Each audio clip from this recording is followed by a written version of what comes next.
Good morning, everybody.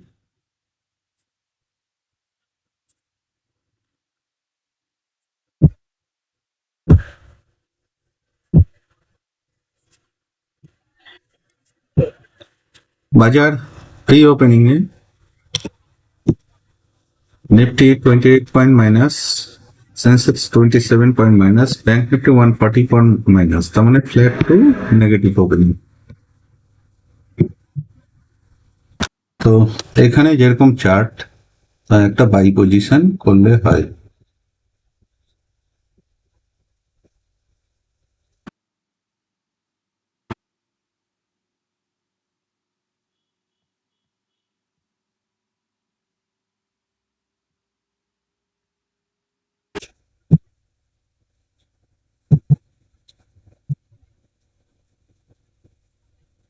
তো এখানে আমরা একটা বাই পজিশন করে দিচ্ছি।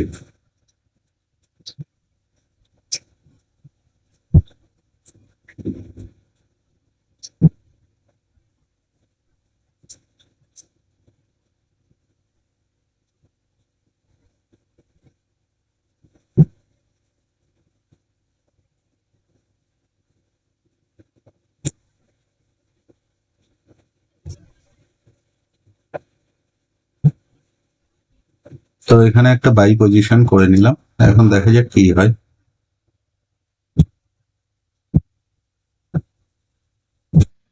এখানে আমরা মোটামুটি প্রফিটে এসেছি, কিন্তু টার্গেট পাচ্ছি না।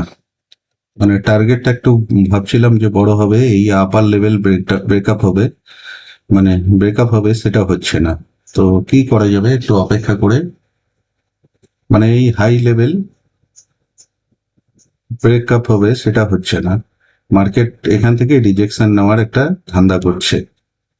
তো যাই হোক, কি করা যাবে, তো এই প্রফিটেই এখানে বেরিয়ে যেতে হবে।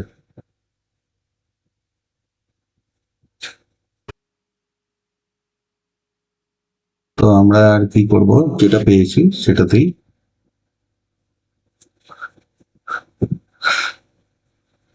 এখান থেকে রিজেকশন নেওয়ার চেষ্টা যখন করছে, আর নিফটি একচেটিয়া অনেকটা উঠে গেছে, সেই ক্ষেত্রে একটা রিজেকশন নিলেও নিতে পারে। তো এখানে বেরিয়ে যাচ্ছে, কারণ লস করে লাভ নেই, প্রফিটই প্রফিটেই বেরিয়ে গেলাম। বড় লাভের আশা করে যদি লস হয়ে যায়, সেক্ষেত্রে অনেকটা গন্ডগোল। এখানে আমরা একটা পুশ সাইডে ট্রেড নিয়েছি, মার্কেট যখন উপরে উঠছে না সেই ইয়ে করে।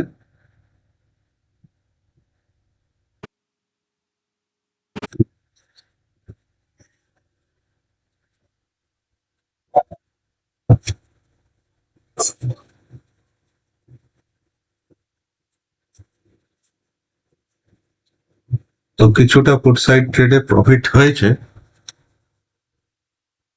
তো আমরা এখানে বেরিয়ে যাচ্ছি।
তো এখানে আমি ট্রেডটা মানে কেটে দিলাম, পুট সাইড কল সাইড সবেরই। এখানে যেটা হয়েছে হয়েছে, কারণ এখানে মার্কেট কনফিউজ করছে, মার্কেট কোন দিকে যাবে এক্সাক্ট বলছে না। কারণ একটা ইন্ডেক্স একটা ইন্ডেক্স নিফটি আপ যাচ্ছে, কিন্তু ব্যাংক নিফটি যেতে পারছে না, ব্যাংক নিফটি হোল্ড করছে, তার মানে এটা ইন্ডিকেট করছে আরো নিচে যাবে, কিন্তু আমি সেই এক্সপেক্টে এখানে পজিশন রাখার সাহস পাচ্ছি না। তো এখানে চার্টে যেটা হচ্ছে, চার্টে কি করলো,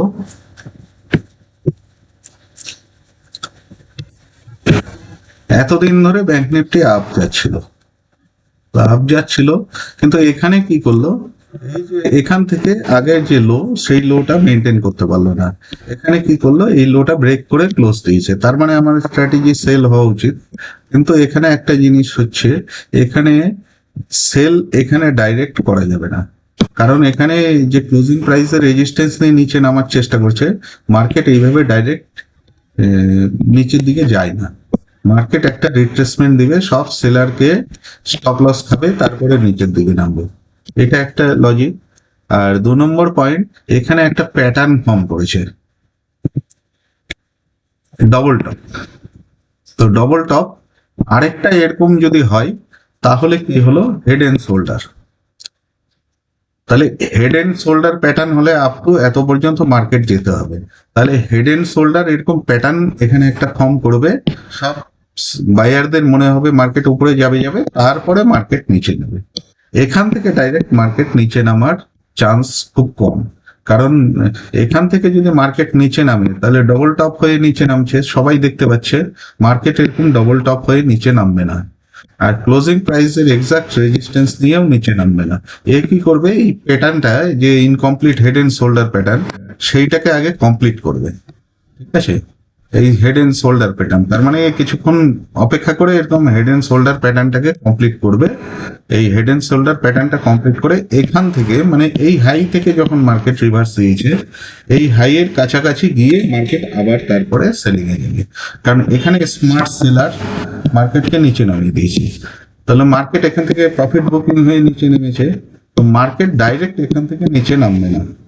এখান থেকে কি হবে, এই যে ইনকমপ্লিট হেড এন্ড শোল্ডার প্যাটার্নটা আছে, সেটা কমপ্লিট হবে, এরকম এত দূর হয়তো যাবে, সেক্ষেত্রে তারপরে মার্কেট নিচে নামতে পারে।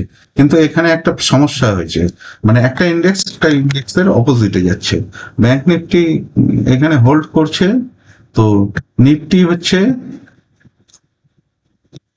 হচ্ছে হেড এন্ড শোল্ডার প্যাটার্নটা আবার কমপ্লিট করে ফেলেছে। এই যে একটা হেড, নেক, হেড, এই যে আরেকটা শোল্ডার, তাহলে নিফটি এখান থেকে নিচে নামবে, সেক্ষেত্রে ব্যাংক নিফটিকেও নিচে নামতে হবে। তাহলে এখানে নিফটি কিন্তু সেই প্যাটার্নটা কমপ্লিট করে ফেলেছে, আর এখানে স্মার্ট সেলার মার্কেটকে ঘুরিয়ে দিল, তার মানে এর পরের দিন আমাদের স্ট্র্যাটেজি এর কাছাকাছি পেলে মার্কেট সেল করবে। ঠিক আছে, তাহলে মার্কেটের যে রেসটা এতদিন ধরে চলছিল, সেটা এখানে গিয়ে হল্ট হয়ে গেল। এরকম ডবল টপ করে ফল করবে না মার্কেটে। যে নিফটিতে হেড এন্ড শোল্ডার প্যাটার্নটা মোটামুটি কমপ্লিট, তাহলে এখান থেকে নিচে নামবে। কিন্তু সমস্যাটা মানে ব্যাংক নিফটিতে হেড এন্ড শোল্ডারটা প্যাটার্নটা কমপ্লিট না করে এখানেই ও হিজিবিজি করছে, তার মানে এখানে মার্কেট ক্লিয়ার কাট কিছু বোঝা যাচ্ছে না। মার্কেট হিসাব অনুযায়ী এত দূর যাওয়া উচিত, কিন্তু সেটা গেল না, দিয়ে এখানে হিজিবিজি করছে। তাহলে মার্কেট আরো হয়তো নিচেই যাবে সেরকম মনে হচ্ছে, কিন্তু সেখানে ক্লিয়ার কনফার্মেশন পাওয়া যাচ্ছে না।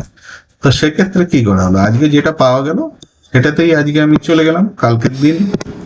কালকের দিন এর থেকে হয়তো বেটার অপরচুনিটি হবে। মার্কেট যখন ক্লিয়ার কাট কোনো কিছু দেখাবে না,